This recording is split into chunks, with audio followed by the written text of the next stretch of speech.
C'était un écrivain? C'était un homme politique? C'était un grand penseur? C'était un médiateur politique? Victor Hugo.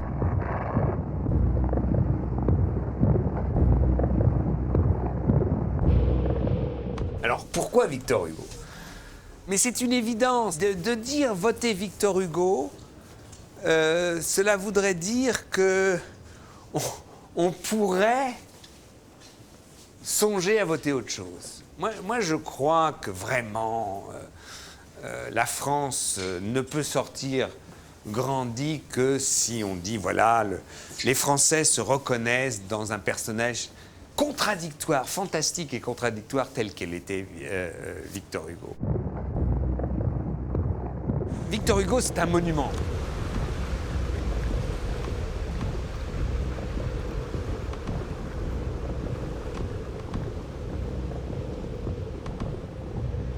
Il y a ce monstre littéraire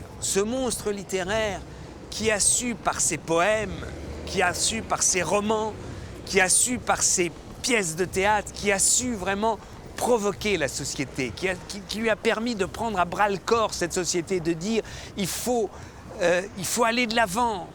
La bataille d'Hernani, c'est le modernisme littéraire, c'est le romantisme contre le classicisme, c'est l'avenir contre le passé, c'est faire exploser tout ce qui nous empêche de respirer.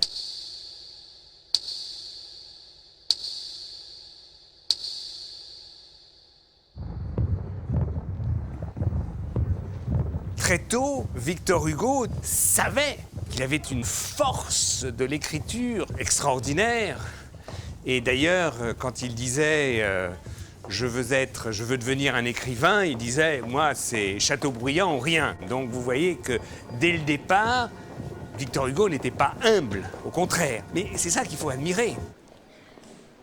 Si quelqu'un a une idée de la grandeur de la France, il doit avoir aussi une certaine idée de la grandeur de son personnage, de sa personne. Et ça, Victor Hugo... Qu'est-ce que tu fais? Je parle de Victor Hugo. On connaît au Danemark Victor Hugo? Naturellement. Naturellement. Vous voyez que c'est un grand Français, Victor Hugo. On le connaît même... Non, mais je sais pas, moi. Ah, il faut descendre. Kennst du Victor Hugo? Kennst du Victor Hugo? Du auch? Vous voyez, même les Allemands, ils connaissent Victor Hugo. Hein? Ich kann sogar aus einer großen Rede zitieren. Il peut même citer. Ok, va, mach.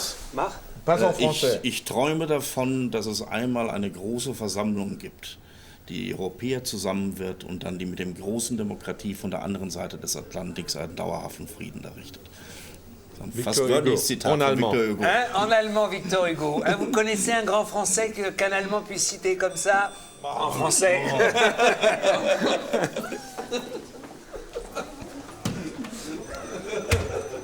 Puisque nous sommes ici à Strasbourg, au Parlement européen, je pense à sa vision prémonitoire sur l'Europe. C'est-à-dire cette idée que la France n'a un avenir que dans une Europe politiquement réunifiée.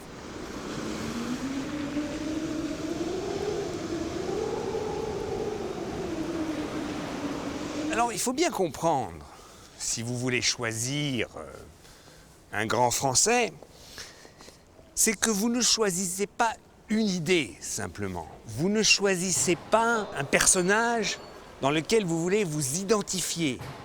Ce qu'il faut choisir, c'est quelqu'un qui représente justement une certaine force, une certaine idée de la France, mais aussi, et c'est ça qui est formidable avec Victor Hugo, un dépassement de la réduction nationale du concept de la France.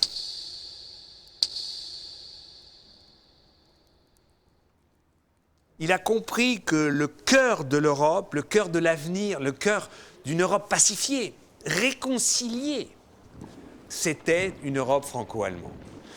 il était quand même un peu nationaliste. Il disait que l'âme était allemande et la pensée était française, la langue était française et le sentiment était allemand. Enfin, il simplifiait, mais bon, un grand homme n'est pas un homme parfait. Mais il a senti quelque chose, et ça, évidemment, ça me touche personnellement.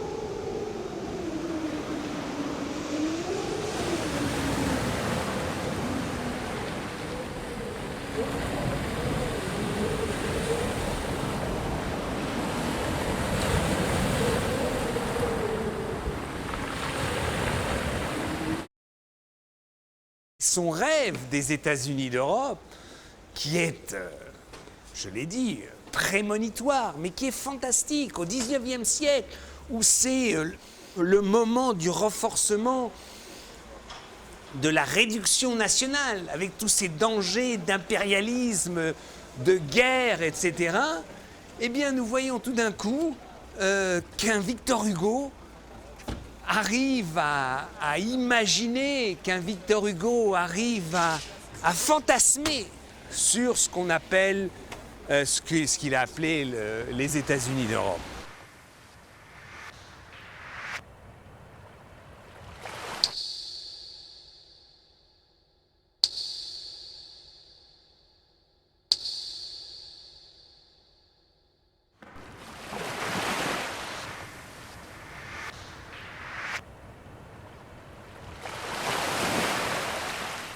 Victor Hugo a eu une évolution politique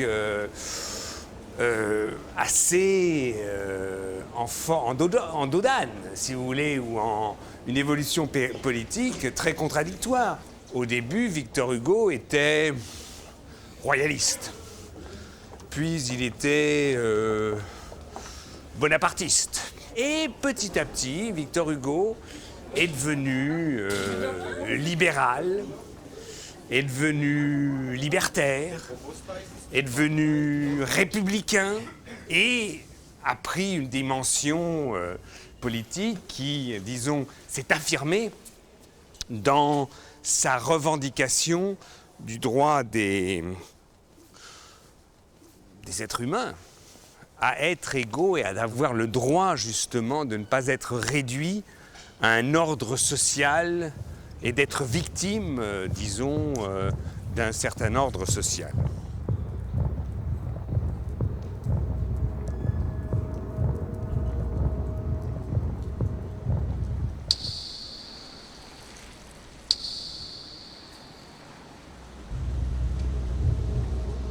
Victor Hugo, partant d'une position royaliste, si on veut, arrive à une position républicaine, socialiste même, parce qu'il ne supporte pas cette injustice qu'est la pauvreté, cette injustice sociale qui est la réalité de la France du XIXe siècle.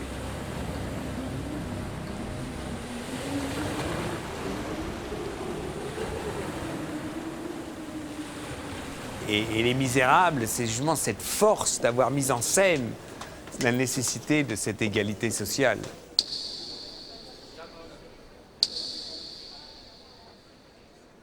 Victor Hugo, après Les Misérables, c'est quand même l'écrivain du peuple. Et ce qui est extraordinaire, c'est que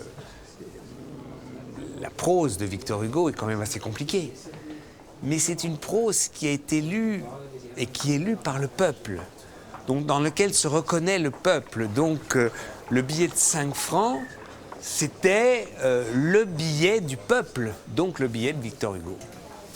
Je crois qu'il y a une logique, je ne sais pas s'ils y ont pensé, mais moi, c'est comme ça que je l'ai interprété.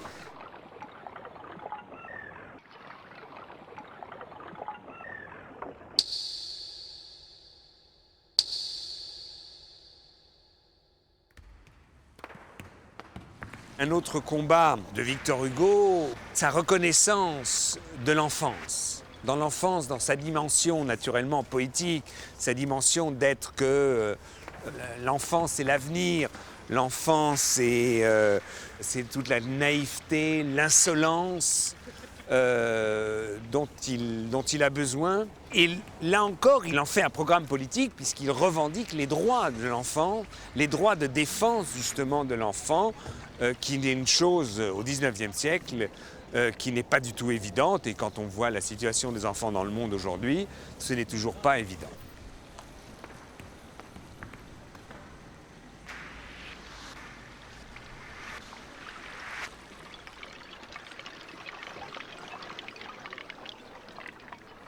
C'était le précurseur de Coluche. Il a anticipé, tout ce serait idiot, mais énormément de choses. Et par exemple, ça, c'est de dire il y a un devoir de la société, justement, un devoir de solidarité. Il a essayé à son niveau d'organiser une solidarité.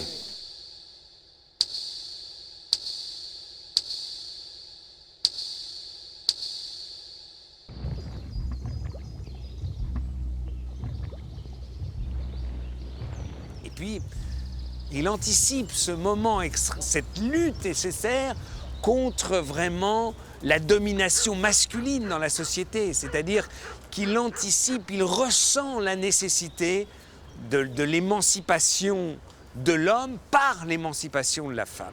Il faut quand même rappeler aux Français à quel point, là aussi, il était avant-gardiste. Les femmes ont eu le droit de voter en France en 1945. En 1963, une femme en France, en 1964, si elle était mariée et qu'elle voulait ouvrir un compte en banque, devait demander l'autorisation à son mari. Une femme en France, si elle était mariée, en 1964, pour accepter un travail, devait demander l'autorisation écrite de son mari. Donc, 1860-1964, ça fait 100 ans. Il a fallu un siècle pour arriver à vraiment à bouleverser une société comme la société française.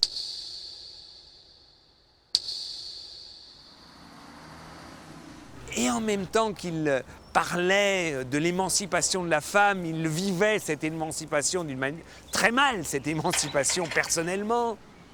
Il avait plusieurs histoires d'amour, il aimait une jeune fille, ça s'est mal passé, il était amant, il a été trompé, il a été extrêmement malheureux parce qu'il a été trompé alors qu'il trompait lui-même. Donc, c'est un être humain d'une fantastique normalité. Il était on ne peut plus humain, on ne peut plus humain. Et c'est ça ce qui nous rapproche de Victor Hugo et qui rapproche les Français de Victor Hugo.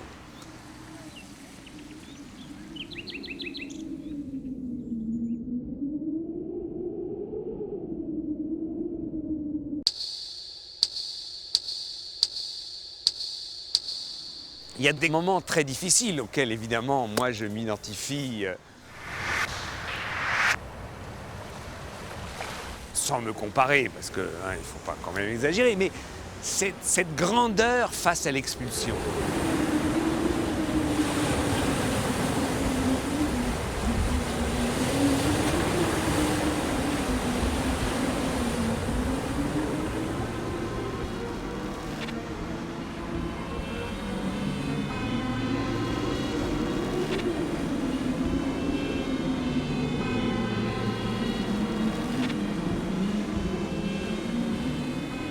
Victor Hugo a été expulsé parce qu'il a lutté contre le petit Napoléon.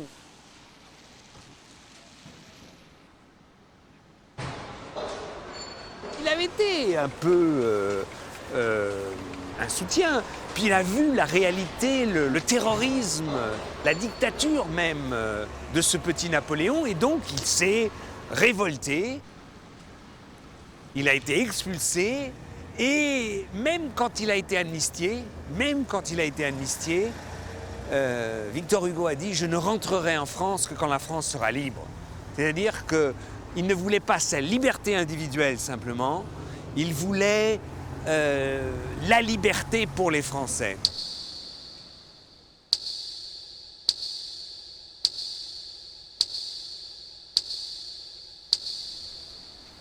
Ça me rappelle un dissident polonais, Adam Michnik, qui, dans les années 70, dans les années 80, était en prison en Pologne. Et le ministre de l'Intérieur vient le voir en Pologne et lui dit tu es libre demain si tu acceptes de quitter la Pologne. Si tu acceptes donc d'émigrer, tu peux te retrouver sur les plages de la Côte d'Azur et tu vivras très bien car tes amis capitalistes te payeront.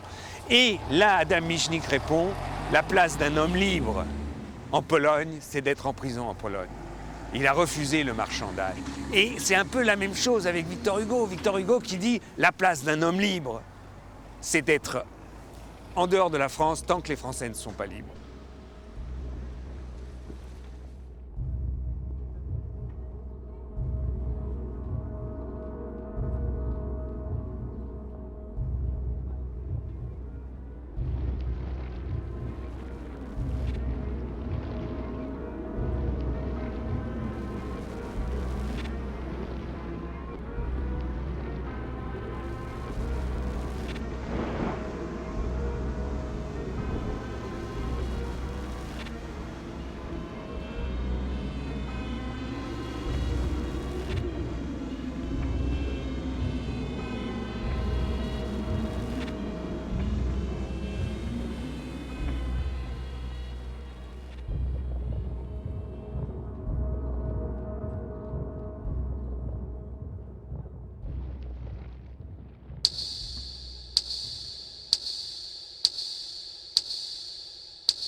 Il a été frappé par la vie. Et pourtant, il a su garder un optimisme historique. C'est ça qui c'est extraordinaire. Expulsé, il a surmonté, il a toujours défendu le suffrage universel. Enfin, il a su garder, dans les moments les plus difficiles, il a su garder la capacité de se surmonter lui-même. C'est ça la grandeur de Victor Hugo. La grandeur de Victor Hugo, c'est la capacité de retomber sur ses pieds, de repartir à zéro, de repenser quelque chose, de continuer et de ne pas le faire de surplace, de ne pas avoir une idéologie, mais d'être capable de reconnaître quand cette idéologie, quand son idée, quand son espoir ne fonctionne pas, de reformuler quelque chose.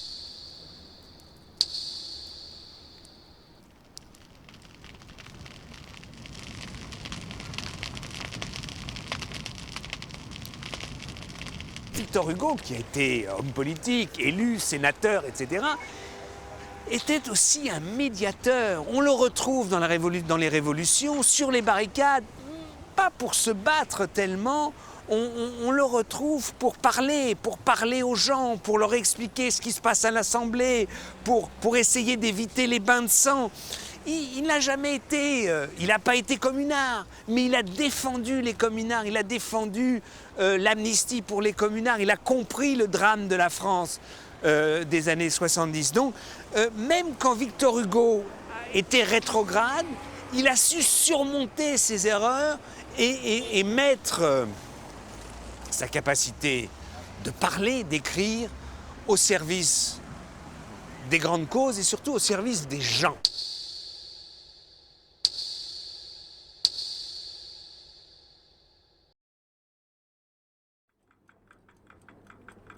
Il a su épouser les plus grandes causes, les plus belles causes.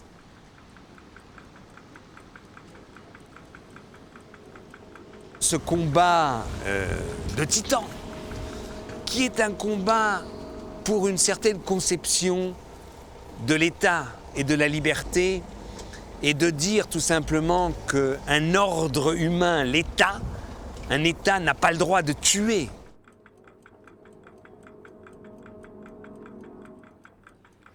Il avait 10 ans lorsque, traversant Burgos, renvoyé par son père, le général Hugo, Madame Hugo rentrant à Paris avec ses fils, Hugo voit les préparatifs d'une exécution capitale et un homme que l'on emmène vers l'échafaud pour y être garrotté entre des capucins masqués en inquisiteurs. Il avait 16 ans et c'est lui-même qui le narre lorsqu'il passe sur la place du Palais de Justice de Paris. Et là, il voit, comme cela se faisait à cette époque de la Restauration, une servante, une malheureuse, qui avait volé 2 mouchoirs à sa patronne et que l'on marquait au fer rouge. Et Hugo écrit « J'ai encore dans l'oreille, quelques 50 ans plus tard, et j'aurai toujours dans l'âme l'épouvantable cri de la suppliciée. Jusque-là, c'était une voleuse.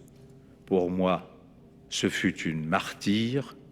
Je sortis de là, déterminé à combattre à jamais les mauvaises actions de la loi. » De cette violence injuste de la justice, évidemment, Hugo s'est attaqué à l'expression la plus sanglante, la plus insupportable aussi, la peine de mort. Quand on prend le texte de Victor Hugo sur la peine de mort, ce qui frappe, c'est son fond d'un humanisme total.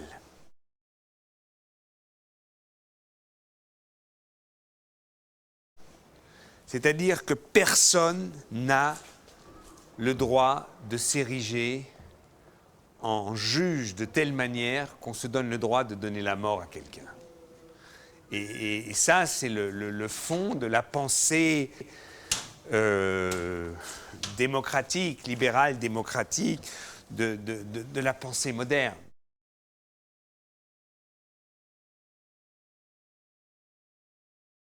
Si on veut rêver d'une société pacifiée, eh bien, c'est une société qui, justement, refuse de donner la mort.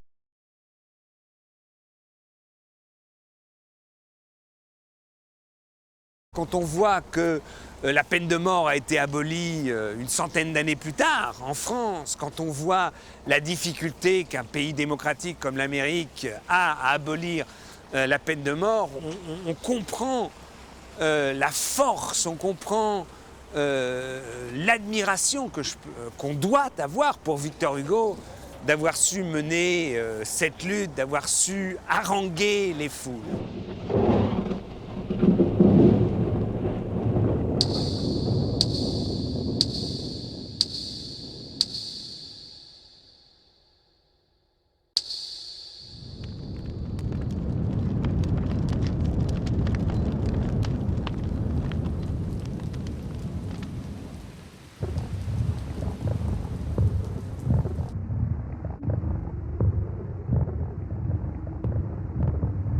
Victor Hugo, c'est une idée libre de la France.